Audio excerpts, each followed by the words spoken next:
Mbote balinga bikati na Yesu. Bonjour, bonsoir, bien-aimés dans le Seigneur. En tout cas, nzambe aleka kopambola biso nyonso. Que Dieu nous bénisse tous. Bandeko na ngai. Mes bien-aimés, Eloko surtout nalingi koloba.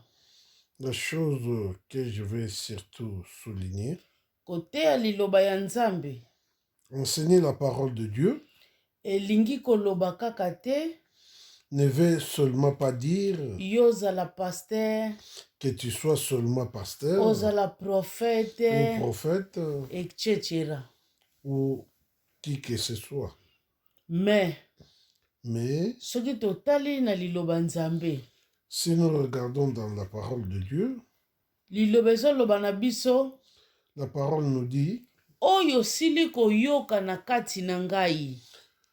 Ce que tu as entendu de moi, na misu ya batu nyonso, en présence de beaucoup de personnes, yope, toi aussi, pesa yango, donne-les na batu oyo ya fidèle, batu oyo ya oyo bayebaka, donc bana oyo ya botosi, confie-les à des enfants obéissants ou à des fidèles. Oyo bakozala lisusu na makasi ya kopesa yango lisusu na bandeko mususu. Qui soient capables de les confier aux autres.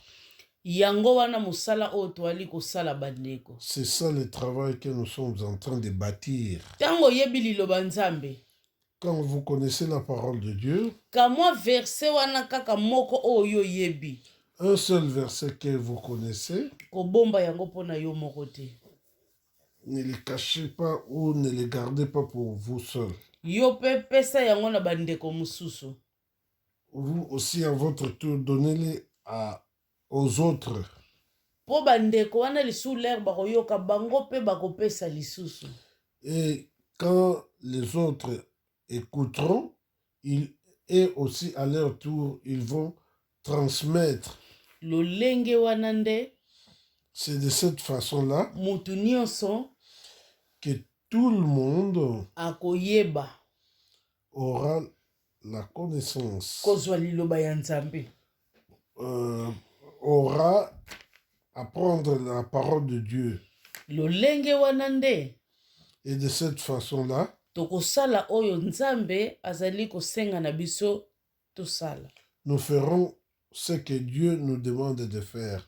Yango wana pe biso na bino tozali kosala na tango oyo. C'est ce que nous faisons tous en ce moment. Bandeko na ngai. Bien-aimé. Mbaleleki. La fois passée, titre na biso ezalaki. Notre titre était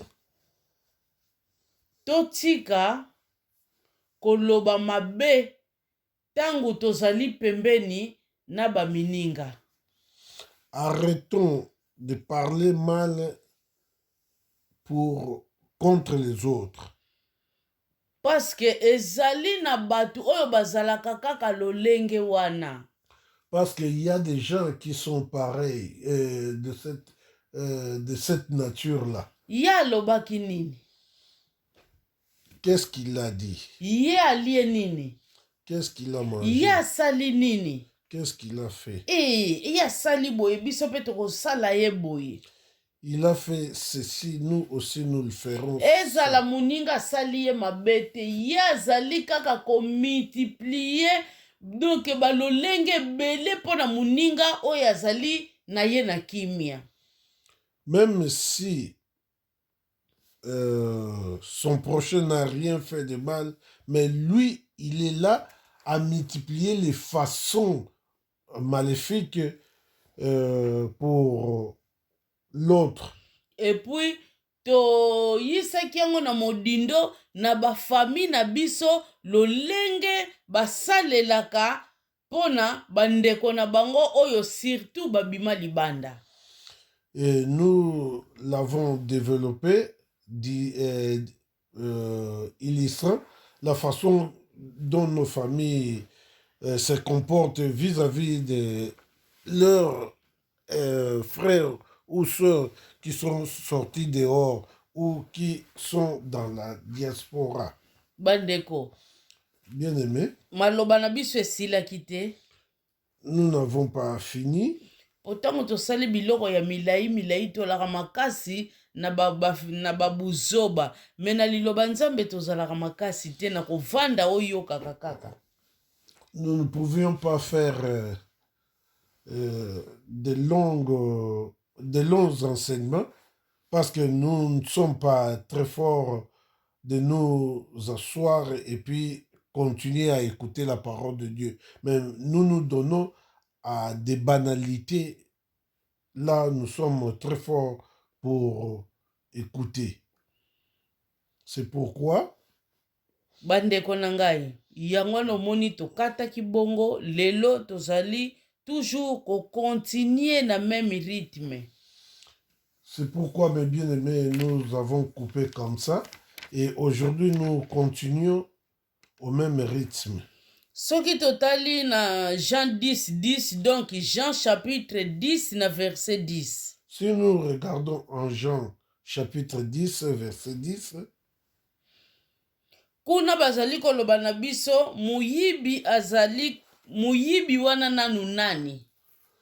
là, on nous parle des voleurs. Et ce voleur-là, c'est qui? Muyibi o bazolobelela na kati ya Bible. Le voleur à qui l'on parle dans la parole de Dieu, ezali muyibi oya ya koyibaka kiti na kati ya ndako te. C'est pas ce voleur-là qui vient voler la chaise dans la maison. Ezali muyibi oyo bazolobelela ezali bongo Satan le diable. Le voleur qu'elle l'on parle ici, c'est le diable, Satan. Tango tozali komona balobi ayaka pona abebisa. Quand nous voyons, on parle qu'il vient que pour détruire. Mais bandeko na ngai, bien aimé, balobi na biso diable liboso pona a détruire azali kosala nanu ko dérober. On nous dit que le diable, avant de détruire, il ne fait que dérober. Pour ceux qui azali koyambala moko pona détruire biso. Et s'il vient directement pour nous détruire, oyo babengi bongo koboma, ce qu'on appelle tuer, biso tokoyeba ke alingi aboma biso. Nous comprendrons qu'il est prêt à nous tuer. Alors biso tokozwa mayele. Et nous prendrons toutes nos dispositions. Yango balobi na biso azo yana no pona koyiba. C'est pourquoi on nous souligne qu'il vient d'abord pour dérober. Ezali lokola mutu azo sala manœuvre pembeni na yo po asala yo nde mabe. Il est comme quelqu'un qui est auprès de toi, il fait de manœuvres pour te faire du mal. Ndenge tomonaka ba nyama na kati ya zamba. De la même façon, nous voyons les animaux dans la forêt. Soki lion alingi akanga nyama lokola yalinga kaka kolia baninga na ye. Si nous voyons les lions qui se préparent pour prendre ou pour attraper un animal, parce que lui ne fait que manger des animaux comme lui. Akimisaka ye na bamininga akosala en sorte que ake azala côté na ye moko. Il isole des autres, faisant en sorte que l'animal qu'il prétend prendre au piège soit seul. Lolenge moko pe Satan le diable oya salaka na kati na bomoi na biso bana na Nzambe. De même façon que le diable utilise pour pour nous, fils de Dieu. Alors ndenge balobi ayaka koyiba azoyiba nanu bandeko mayele na yo. Tel qu'on dit qu'il vient d'abord pour dérober, il vient d'abord dérober ou voler ton intelligence, Conscience na yo kibomutu na yo. ta conscience, ta personnalité. Donc akokotisa yo ozoyeba lisusu te malamu na mabe oyeba kokabola yango mpona yo ozali komona na mabe nyonso tu ekomi malamu. Et il va essayer de te mettre dans la confusion, confondant les biens et les mal. Donc pour toi, il n'y aura plus de discernement des biens et du mal. Bandeko ntango akosilisa yo mayele wana nyonso asilisi yo liloba nzambe oyo oza nango nyonso apres akokomela yo boye en face. Et quand il va prendre tous ces bagages que vous aviez de la parole de Dieu, et c'est alors qu'il va t'approcher en face. Yango wana bandeko na ngai. C'est pourquoi, mes bien-aimés, tangu tozali kosala babiloko na biso wana tosalaka. Au moment où nous sommes en train de faire tout ce que nous faisons, esengeli toyeba ke ngai nasambelaka eske liloba oyo nazwi ezotinda ngai nasalaka mabe ubie nakanisaka mabe pa ya moninga na nga.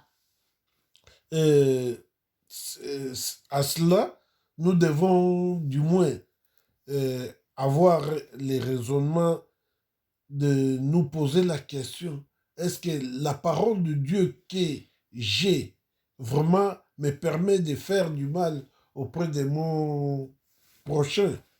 Donc toloba kaka prochain thème toloba ndeko na yo. Ne parlons pas seulement des prochains, mais on peut dire ta famille. Bandeko nayebaki sel moko. Je connaissais une sœur. Asala boye na bandeko na ye ezosimba te. Faire tout ce qu'elle pouvait avec sa famille, mais ça tenait pas. Akokende ba place nyonso tokendaka kosomba babiloko akopesa na bandeko na ye ezosimba kate. Elle se rendait partout où on fait le commerce et elle achète, elle donne à sa famille, mais ça tenait toujours pas. Mukolo kako ya lobaki nazwa alobi natika.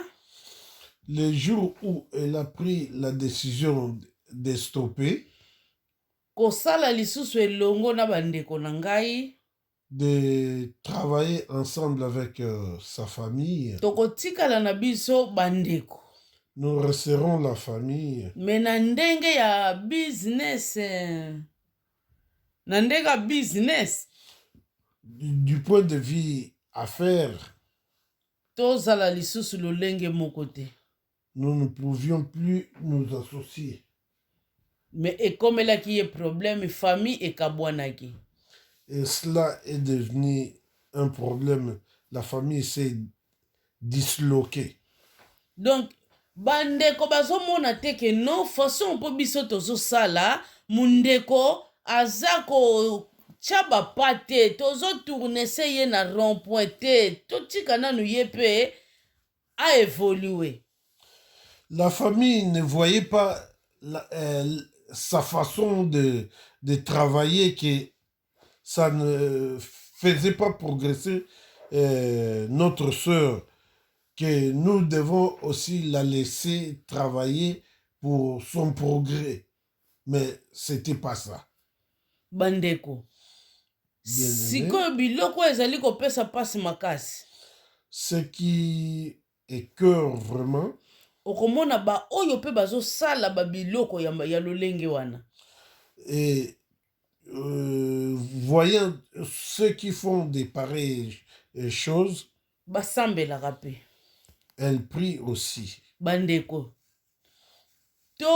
donc todéveloppe eloko oyo babengi kotambola na kobanga nzambe. Développons ce qu'on appelle la crainte de l'Éternel. Eske tomitunaka mpe toyebi ke eloko nyonso tu nzambe aloba ekezonga na eta na yango original?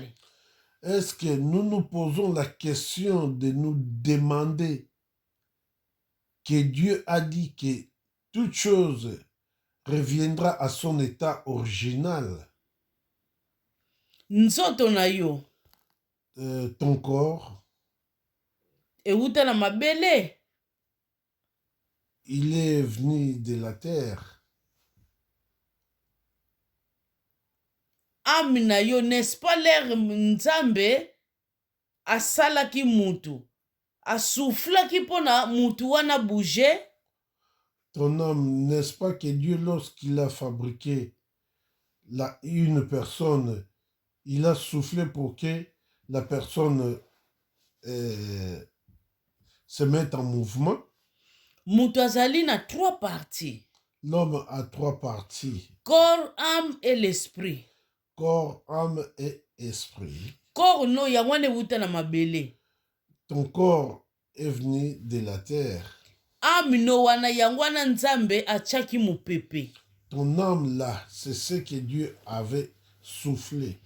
Bandeko, âme wana eske oyebi te ke yango wana eko talisa ndeki bomoto na yo? Cette âme là, n'est-ce pas, c'est ce qui va te représenter? Lolenge oyo yo tambulaki, La façon dont tu as marché. eloko oyo ya mutuya oyo esengeli totiaka na mitu na biso. La plus grande chose que nous devons mettre dans nos têtes, tokosala na biso nyonso tolingi na kati ya mokili oyo. Nous ferons tout ce que nous voulons dans ce monde. Me toyebaka ke liwo ezali. Rappelons-nous qu'il y a la mort. Malgré lilobelobi que la parole de Dieu dit, biso nyonso tu tokokufa te. Tout le monde ne mourra pas. Boyebi tina lobaki bongo. Vous savez pourquoi la parole a dit ça? Bandeko, bozongi ya Yesu Kristo ezali. Bien-aimé, sachons qu'il y a le retour de Christ. Bato bakozwa chance o bakomikufela te Jésus azongi. Ceux qui auront la bénédiction qu'ils ne sont pas morts et Jésus revient. Donc yango wana balobelelaki yango na cadre wana. C'est pourquoi on a parlé de ça dans ce cadre-là, ou bien de cette façon-là. Mais toyebaki, sachant que dès que Jésus-Christ nano azongi kaka te, dès que Jésus-Christ n'est pas encore revenu, liwa il y a la mort ezelaka mutu nyonso. pour tout le monde. Sikoyo bandeko, Maintenant, bien aimé, tango tozali kotambola kibudi bongo, et au moment où nous marchons vaille que vaille, toyebaka ke liwa ezali, est-ce que nous nous rappelons qu'il y a la mort? toyebaka ke mutu na mutu akosambisa maselo misala na ye, et nous nous rappelons que chacun sera jugé selon sa conduite. eloko mosusu nazo rappeler na bandeko.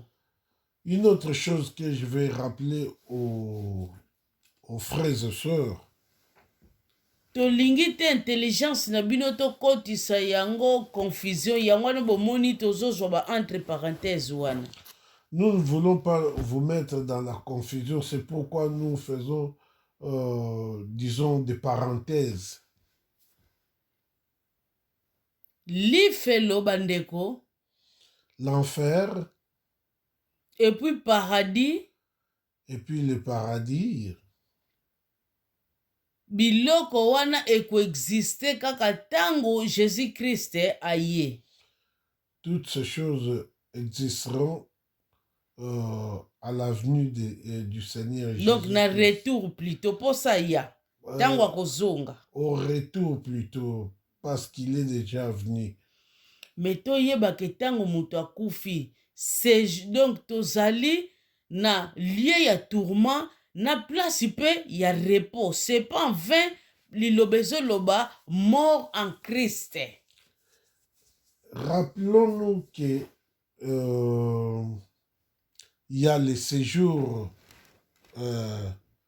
de mort. Donc, quand quelqu'un meurt au péché, il va directement dans les lieux de tourment. Et puis, il y a aussi les lieux de repos pour ceux qui croient en Jésus-Christ. Ntango moto akufi na kati na masumu te. Quand quelqu'un n'est pas mort dans le péché, bandeko même ondima na kombo na Yesu Masiya, même si vous avez accepté Jésus-Christ comme mais Seigneur, ntango marche na yo ezalaki kibudi bandeko, et quand vous marchez selon la vanité de votre corps, okokende na lie ya tourment wana. tu iras dans les lieux des tourments. Yango wana omoni bato oyo basalaka bascience babenga yango deuxième monde. Okokende kuna kokoma esclave kuna bakonyokola yo kuna.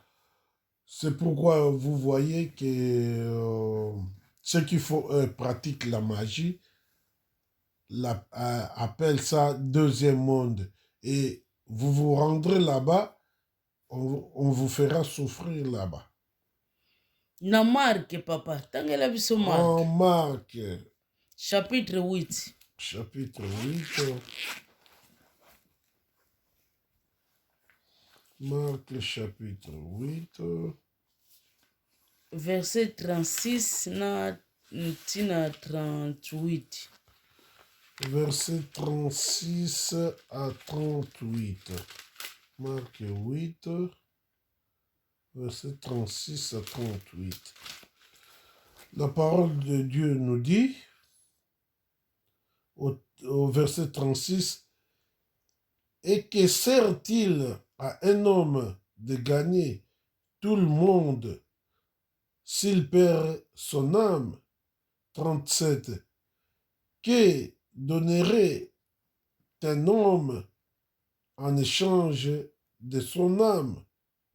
Verset 38. « Car quiconque aura honte de moi et de mes paroles au milieu de cette génération adultère et pécheresse, le Fils de l'homme aura aussi honte de lui quand il viendra dans la gloire de son Père avec les saints anges. Bandeko, verset oyo tokokende yango nyonso te mpona korachete temps, mais oyo tozali kozwa na mokuse 36 oyo balobi na biso mutu oyo azali kolinga azali na susi ya ame na ye te, opedre na yo nyonso tu bandeko, opedre na yo vie éternelle na yo, opedre nyonso mpona kaka biloko ya mokili oyo. Yango balobi na biso donc et à quoi ça sert donc na lingala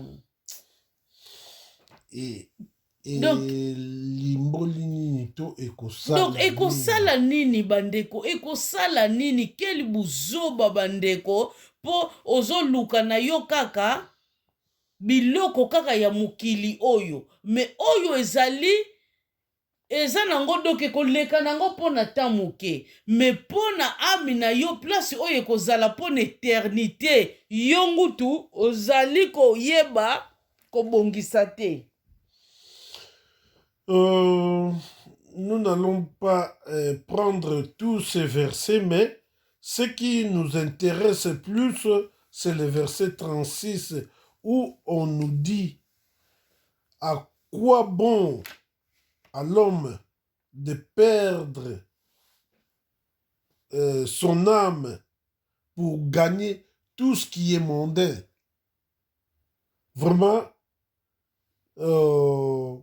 il est important à l'homme de pouvoir conserver son âme afin de pouvoir gagner les ciels, les paradis.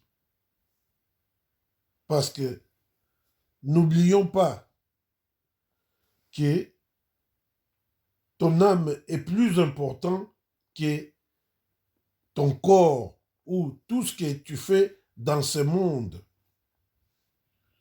soki totali na Ezekiel bandeko tokotanga te faute ya temps. Ézéchiel chapitre 33 Si nous regardons en Ézéchiel chapitre 33, na verset 11, au verset 11, nzambe azoloba na biso Dieu nous dit, alingaka liwa ya bato na masumu te. il n'aime pas la mort des pécheurs, me oyo ye alingaka mpo na biso, mais ce que lui aime pour nous, tobongola bizaleli na biso que nous changeons mpo na tozala na bomoi. pour que nous vivons. Bandeko na ngai, Mes bien-aimés, longwa na kati na masumu. arrêtons avec les péchés. Longwa na kati na mabe. Arrêtons tout le mal. Nzambe azali bolingo. Dieu est amour. Tobongisa lolenge na biso ya kozala. Changeons notre façon d'être. Ezala na ba famille na biso. Que ce soit dans nos familles. Ezala na ba camarades. Que ce soit à nos amis. Ezala na ba connaissances. Que ce soit aux gens que nous connaissons. De partout oyo tokutameli. Partout où nous nous retrouvons. Tobongisa evandeli na biso. Changeons notre conduite ou notre façon de vivre. Bandeko, parce que Nzambe azali bolingo. Bien-aimés, sachons que Dieu est amour. Alingi na biso kaka tobongwana. Il veut que nous changeons, nous nous métamorphosons.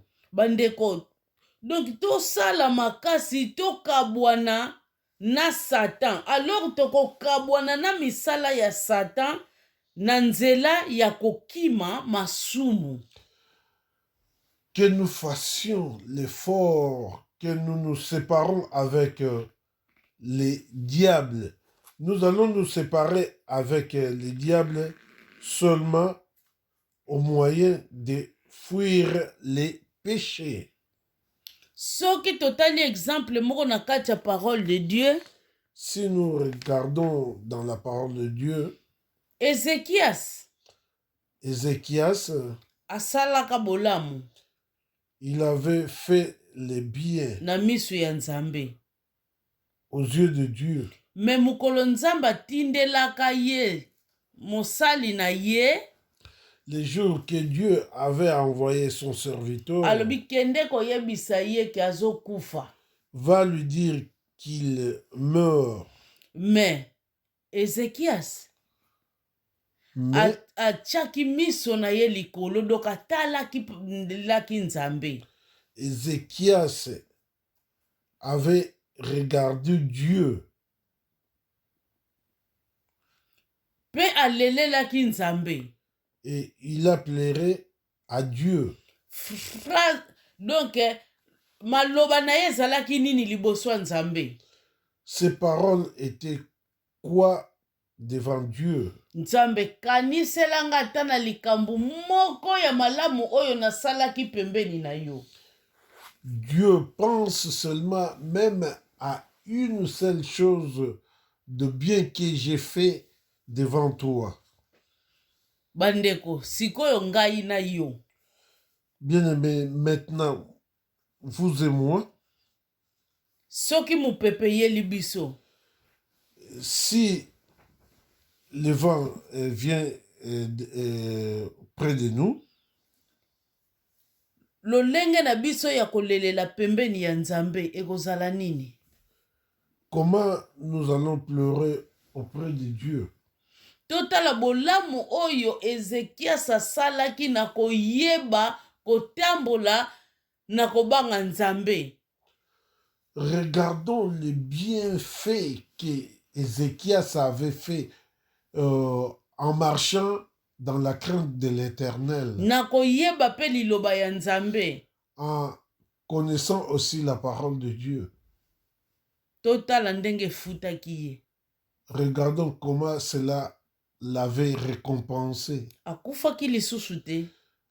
Il n'était plus mort. Nzambe abakiselaki ye lisusu bambula misusu. Dieu avait ajouté encore d'autres années au-dessus. Bandeko. Bien-aimés. Biso pe. Nous aussi. Tolinga.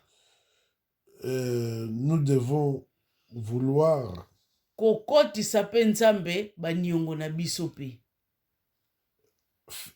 Faire Dieu nos dettes aussi. Po biso pe tolobaka Nzambe kanisela biso na oyo pe tosalaki. Pour que nous disons aussi à Dieu, pense même à un bien que nous avons fait. Na tangu wana. En ce moment-là, Nzambe. Dieu akoyeba. Dieu saura. Ko se rappeler na babiloko na biso nyonso tosalaka liboso na ye. Se rappeler de tout ce que nous faisons devant lui. Bandeko. Bien-aimé. Nzambe azali bolingo. Dieu est amour. Nzambe azali kimia. Dieu est la paix. Toyeba na kokima masumu. Sachons éviter les péchés. Ezali te ke. C'est pas que. Na famille na yo bayebeli yo makambo ya mabe. Dans ta famille, on te connaît vraiment d'un mauvais œil. Mais na libando oza malamu. Mais dehors, tu es bien. Yeba ke Nzambe azomona yo. Sache que Dieu te voit. Tozala malamu partout. Soyons bien partout. Tosala malamu partout. Faisons du bien partout. Babiloko ya sese ya mabe bandeko tobwaka. Tout le mal d'en bas, nous devons les jeter. Bongo tokomona. Et nous allons voir lolenge Nzambe. La façon dont Dieu akobando sala na kati na biso. Fera en nous. Et puis Nzambe wana akobando leka toujours ko prendre soin na biso.